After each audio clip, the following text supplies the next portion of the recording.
Approach differently इसमें आपका स्वागत है।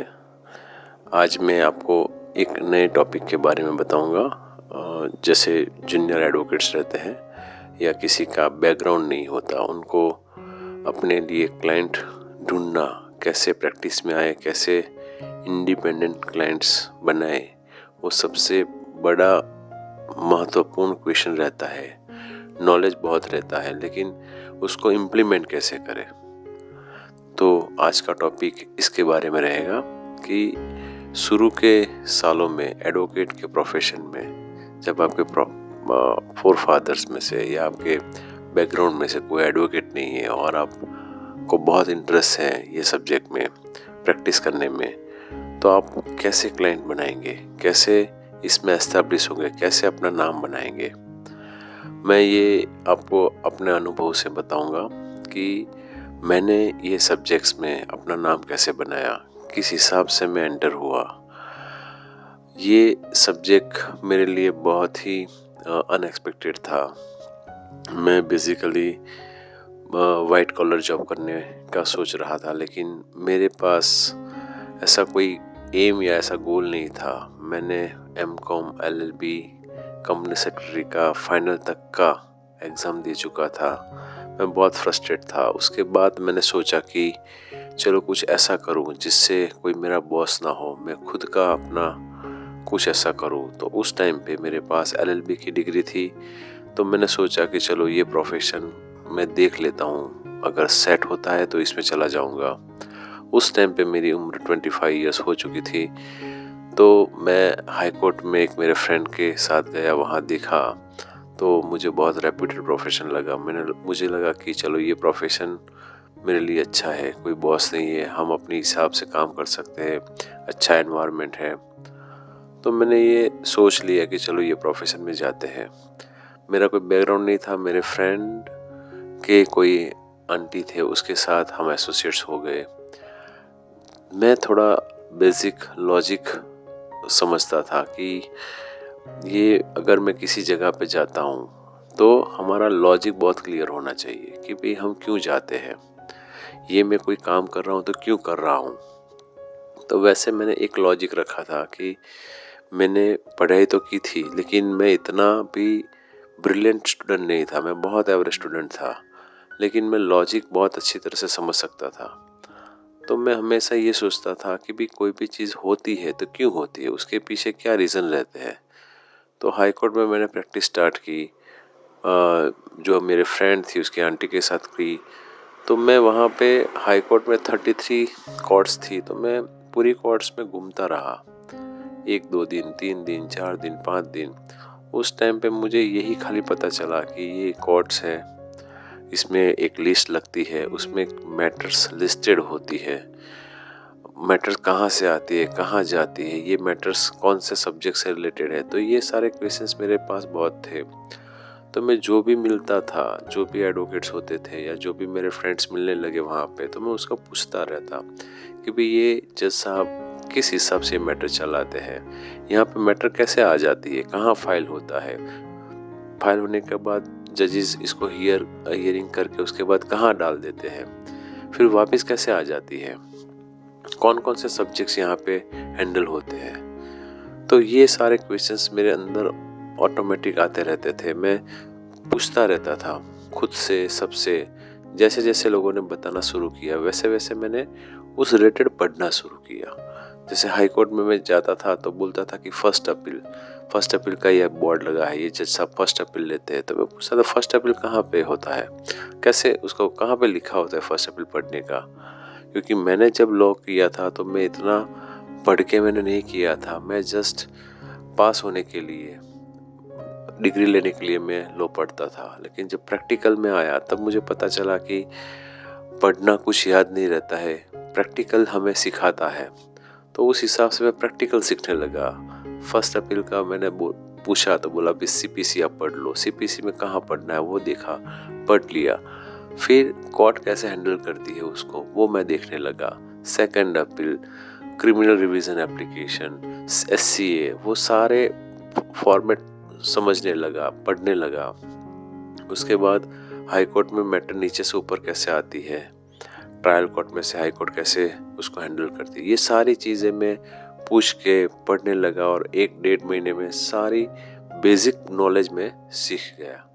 उसके बाद मेरे पास कोई पैसा नहीं था, इनकम सोर्स नहीं था, तो मैं इतना नॉलेज लेने के बाद ऐसा एक्सपेक्ट किया कि भाई एटलीस्ट मुझे बेसिक एक्सपेंस मिल जाए, ऐसे कोई सीनियर मिल जाए, उसके पास मैं काम स्टार्ट करता हूँ। उस हिसाब से मैंने बेसिक एक्सपेंस के लिए मेरे फ्रेंड्स में बात की। मेरे फ्रेंड्स ने 2-3 सीनियर से पूछा किसी को रिक्वायरमेंट, तो एक सीनियर मुझे मिल गए।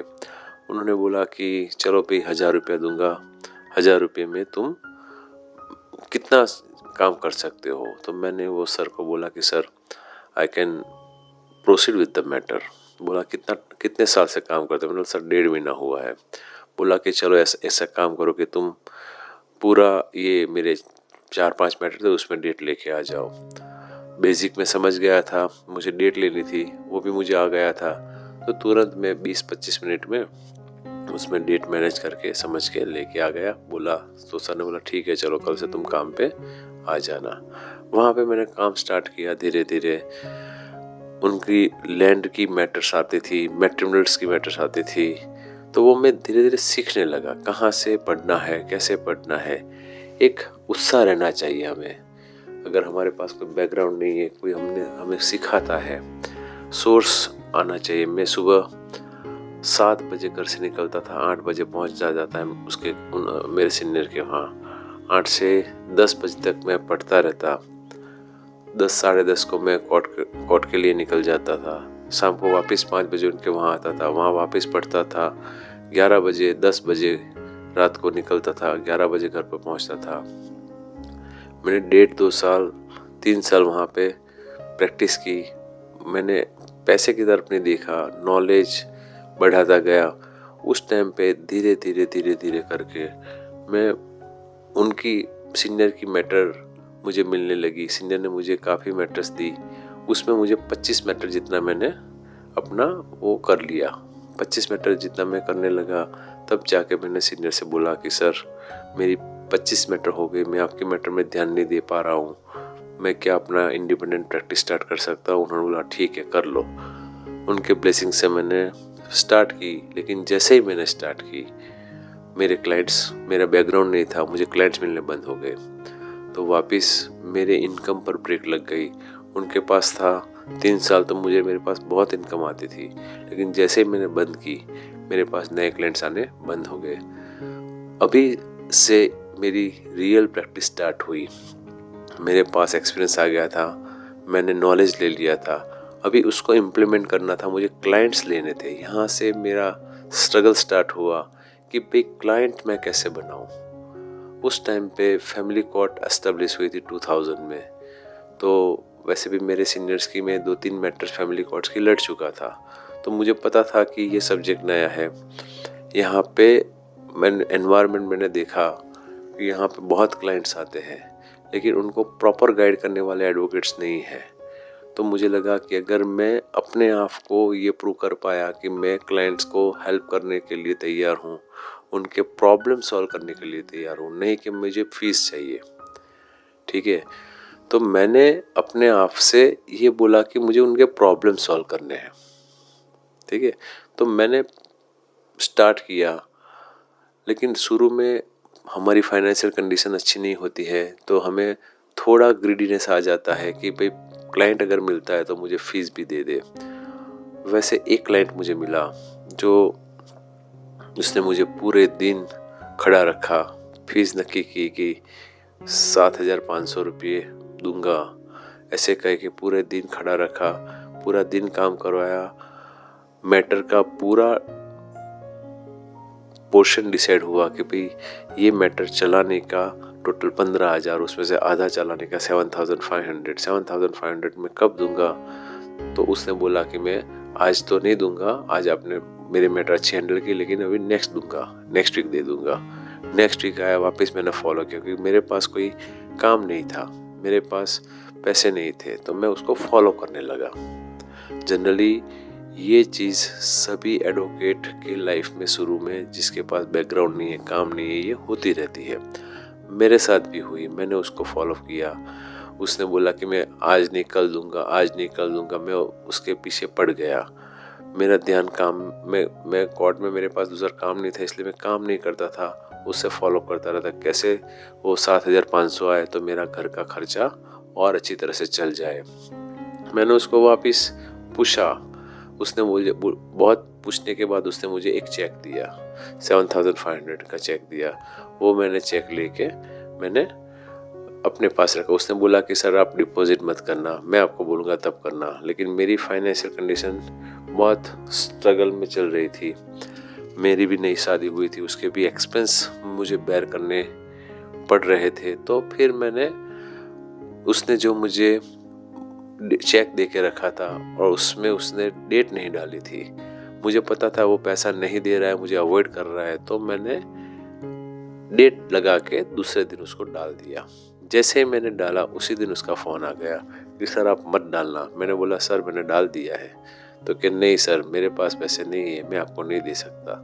तो फिर मैंने अपने ही क्लाइंट के सामने 138 की नोटिस लगा दी। नोटिस जैसी मिली वो आ गया, बोला कि सर मुझे आपसे काम नहीं करवाना है, आपका उस दिन का जितना भी खर्चा हुआ होगा या जितना भी है आप बता दो। तो मैंने बोला कि भी उस दिन पूरा दिन मैं खड़ा रहा था, मुझे 1,000 रुपीज़ चाहिए। उसने 1,000 दे दिया, अपनी फाइल लेके चला गया। ये पूरा जो माहौल था वो 1 महीने तक मैंने उसको फॉलो किया चला। वो 1 महीने तक मैंने कुछ काम नहीं किया। मेरे सारे इमोशंस, सारे सोर्सेस वही क्लाइंट पे स्थिर हो गए थे। 1 महीने में चलने के बाद मैं बहुत ही डिप्रेस हो चुका था कि भाई मैटर नहीं मिल रही है, मैटर मिली उसमें भी ऐसा हुआ, अभी क्या करूं, कैसे मैं क्लाइंट ले पाऊं। तब जाके एक बात समझ में आ गई कि अगर मैं पैसे के पीछे रहूंगा तो शायद मैं काम नहीं ले पाऊंगा, और मेरे नसीब में अगर काम लिखा होगा तो सामने से आ जाएगा। आज से मैं एक बात अपने माइंड में डिसाइड करता हूँ कि मैं अभी लोगों के प्रॉब्लम सॉल्व करूँगा। पैसे मिलना होगा तो मिल जाएंगे, नहीं मिलना होगा तो नहीं मिलेंगे। वैसे भी मुझे पैसे नहीं मिल रहे थे। तो मैंने उसी दिन से निर्णय किया और मैं जाके कोर्ट में बैठ जाता था। सुबह 10:30 को मैं कोर्ट में जाके बैठ जाता था। कोर्ट चालू होती थी। उस टाइम पे फैमिली कोर्ट का लॉ मेरे लिए नया था। तो मैं हिंदू मैरिज एक्ट 125 वो सारी प्रोसीडिंग्स बैठे बैठे पढ़ता रहता। उस टाइम पे मोबाइल का ज़माना नहीं था, बुक रहती थी हाथ में, पढ़ता रहता था। जज के सामने खाली चेयर रहती थी, वहाँ पे बैठे बैठे पढ़ता रहता था। जो जज साहब थे वो देखते थे कि ये लड़का पढ़ रहा है, बोलते थे आप ये उसको क्लाइंट को हेल्प कर दो। मैं बोलता ठीक है सर। मैं क्लाइंट को हेल्प करता था, उनकी एप्लीकेशन लिखता था। उस टाइम पे फैमिली कोर्ट में बहुत सारे क्लाइंट्स के पास बहुत मेजर जो भी क्लाइंट्स आते थे वो बिलो एवरेज क्लाइंट्स आते थे। तो उनके एडवोकेट्स नहीं आते थे, तो उनको हेल्प करने के लिए, एप्लीकेशन लिखवाने के लिए वहाँ पे जजेस एडवोकेट को हेल्प लेते थे। तो मैं भी हेल्प करता था। क्लाइंट्स आते थे, एप्लीकेशन लिखवाते थे, तो बाकी के एडवोकेट्स उनसे 50 रुपये, 100 रुपये, 20 रुपये, डिपेंड्स कैसी एप्लीकेशन लिखनी है उस हिसाब से पैसे लेते थे। तो वैसे मैंने भी लिखना शुरू किया। क्लाइंट्स आते, क्लाइंट्स पूछते सर कितना पैसा देना है, तो मैं उनको बताता था सर मैडम मैं पैसे एप्लीकेशन लिखने के नहीं लेता हूँ, this is free of charge from my side. तो क्लाइंट को ईगरनेस रहती थी, तो सर आप क्या लेते हो? मैं बोलता था सर मैं फीस लेता हूँ केस लड़ने की, जो मेरा नॉलेज है उसको मैं कोर्ट में प्रोड्यूस करने की मैं फीस लेता हूँ। धीरे धीरे 1 साल गया, 2 साल गया, 3 साल गया। 3 साल तक में ये इम्प्रेशन मैंने बना के दिया कि मैं मैटर लड़ने की फीस देता हूँ, मैं पैसे एप्लीकेशन लिखने के नहीं लेता हूँ। धीरे धीरे ये बात क्लाइंट ऑब्जर्व करने लगे, जजेस देखने लगे, स्टाफ देखने लगा कि भी ये लड़का पढ़ के आता है, पढ़ता है, उसको नॉलेज है, पूछता रहता है। और मैं एक मैटर विजुलाइज करता था मुझे भी मैटर मिलेगी, अच्छी मैटर मिलेगी और मैं उस टाइम पे मेरा नॉलेज दिखाऊंगा। उसी दौरान एक मैटर आई मेरे पास जो बहुत ही कॉम्प्लिकेटेड आई। कॉन्जुगल राइट की पिटीशन हस्बैंड ने लगा के रखी थी। वाइफ मेरे पास आई, बोला कि सर, उसके फादर के सर, मेरी लड़की जो है उसने अपनी कंसेंट से मैरिज नहीं की थी, उसको शरबत पिला दिया था और उसके बेस पर वो लड़का ने मैरिज कर ली। अभी वो फोर्सफुली उसको ले जाना चाहता है। अभी उस टाइम पे ऐसे टेक्निकल मैटर हैंडल करना, मैं उस टाइम पे जूनियर था लेकिन मैंने लॉ पढ़ के रखा था। उसमें मुझे एक पॉइंट मिल गया कि ये नल एंड वॉइड में जा सकता है, लेकिन नल एंड वॉइड में भी एक कंडीशन थी, from the date of knowledge within 1 year you can file the petition. मैंने उनको लॉ समझाया, मैंने बोला ये पिटीशन मैं आपको करवा दूंगा, इसे काउंटर क्लेम बोलते हैं, उसके अंदर ही मैं करवा दूंगा। पार्टी ने बोला कि सर कितने टाइम में होगा। मैंने बोला मुझे टाइम का पता नहीं है, लेकिन मेरी तरफ से मैं एक भी मुदत लूंगा नहीं, मैं हर मुदत पर हाजिर रहूंगा और मैंने जो बोला है वो मैं करके दिखाऊंगा। फीस नक्की की। फर्स्ट फीस मैंने 35,000 की मैंने कोट की। वो 35,000 में क्लाइंट ने मुझे एडवांस 10,000 दिए। मैंने काम स्टार्ट किया। 1 साल के अंदर काउंटर क्लेम में मैंने सारे स्टेज कंप्लीट कर दिए। कॉन्जुगल राइट में वो उसको लड़के को लगा कि मैं हार जाऊंगा। मैटर को मैंने उस टाइम पे, जब मीडिएशन का प्रोसेस शुरू नहीं हुआ था, उस टाइम पे मैंने मीडिएशन किया, क्लाइंट को विजन दी, ओपोनेंट को, कि भी तू ले जाएगा लेकिन ये आने वाली नहीं है। नल एंड वॉइड में अगर दोनों को अनमेरिड का स्टेटस मिलता है तो एक्सेप्ट करके नई लाइफ स्टार्ट करो। जिससे क्या हुआ कि वहाँ पे मैटर सेटल हो गई। मेरा क्लाइंट खुश, मैटर अपील नहीं हुई, दोनों क्लाइंट खुश, दोनों के एडवोकेट, यानी मेरे क्लाइंट का एडवोकेट, सामने वाले का एडवोकेट सेटिस्फाइड। इस हिसाब से मैंने मेरे क्लाइंट को, सामने वाले क्लाइंट्स को, उसके एडवोकेट्स को, स्टाफ ने देखा, जजेस ने देखा कि मैं काम कर रहा हूँ, रिजल्ट दे रहा हूँ, जिससे धीरे धीरे लोगों ने डिस्कशन स्टार्ट किया कि भाई ये आदमी अच्छा है, मैटर सेटल करवाता है, प्रॉपर गाइड करता है, इसको मैटर देनी चाहिए। 2005 के बाद धीरे धीरे स्टाफ ने, जजेस रिफर करते थे कि भाई ये लड़के अच्छा है, उसको आप properly as amicus curiae appoint कर सकते हो। मेरे क्लाइंट्स तो मुझे मैटर दे ही रहे थे। ओपोनेंट के एडवोकेट जो फैमिली कोर्ट में नहीं काम कर सकते थे, उन्होंने मुझे मैटर देना चालू किया। ओपोनेंट्स जो थे, जिसकी मैटर मैंने सेटल करवाई समझ दे के, उन्होंने मुझे मैटर देना स्टार्ट किया। धीरे धीरे मेरे पास मैटर आने लगी। और अभी ऐसा हुआ है कि अभी मैं उस टाइम पे मैं क्लाइंट के टाइमिंग के हिसाब से काम करता था कि भाई आज क्लाइंट्स का क्लाइंट कब अवेलेबल है। वो बोलते सर मैं संडे अवेलेबल है, ठीक है चलो संडे आ जाओ, मैं काम कर लूँगा। रात को सर 9 बजे आऊँगा, ठीक है 9 बजे आ जाओ। मैं रात को 11 बजे तक काम करता था, सुबह 5 बजे उठ के ड्राफ्टिंग करता था। मैं कभी डेट नहीं लेता था कि भाई आज रिप्लाई फाइल करना है, कल रिप्लाई फाइल करना है। क्लाइंट आ जाता है तो मैं बोलता हूँ ठीक है चलो कल रिप्लाई फाइल हो जाएगा। रात को उनकी इंस्ट्रक्शन लेता था, सुबह 5 बजे टाइपिस्ट को बुला लेता था, 7 बजे तैयार होता था, 8 बजे में तैयार होके उसका रिप्लाई उसको अप्रूव करवा देता था, 11 बजे में रख देता था।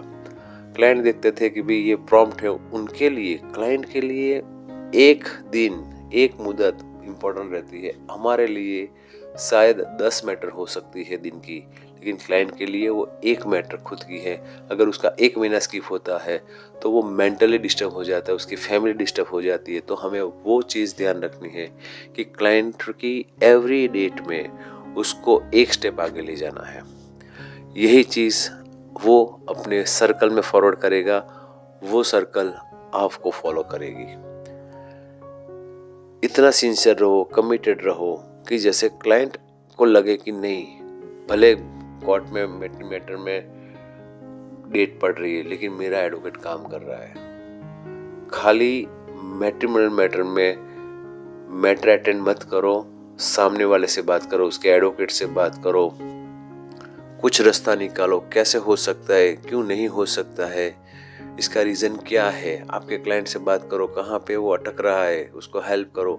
अल्टीमेटली जितना हेल्प आप अपने क्लाइंट को करोगे उतना ही वो सेटिस्फाइड होंगे, उतना ही आपका नाम वो आगे जाके फॉरवर्ड करेंगे और वही फॉरवर्ड किया गया नाम आपको आगे जाके मैटर देगा और आप अपने टाइम के हिसाब से मैटर ले पाओगे। आज ऐसा है कि मैं क्लाइंट को बोलता हूँ कि सर मुझे 10 से 6 में बात करना, आप 2 बजे आना, 2 दिन बाद आना। क्लाइंट वेट करते हैं क्योंकि जो क्लाइंट आते हैं उनको पास रेफरेंस है कि ये आदमी मेरा काम करेगा, भले 1 वीक के बाद वो मैटर लेगा मेरे, लेकिन ये काम करेगा। तो ये स्टेटस आपको इस हिसाब से डेवलप करना है जैसे क्लाइंट धीरे धीरे आएंगे। एकदम से आप एक्सपेक्ट करोगे कि मुझे आज 10 क्लाइंट मिल जाए, आज 1-2 क्लाइंट मिल जाए, वो क्लाइंट आपके पास ज़्यादा देर नहीं टकेंगे जब तक आपने अपने में क्वालिटी जो क्लाइंट को बनाए रखने की आपने क्रिएट नहीं की तो क्लाइंट आपके पास नहीं टिकेंगे। तो ये सारी चीज़ आप अगर अपने पर्सनल लाइफ में, पर्सनल करियर में इम्प्लीमेंट करोगे, आपके पास बैकग्राउंड नहीं है, चिंता नहीं है, मेरे पास भी नहीं था। आपको क्लाइंट्स मिलेंगे उसकी मैं 100% गारंटी दूंगा और जो क्लाइंट मिलेंगे वो कभी आपको छोड़ के नहीं जाएंगे। Thank you very much.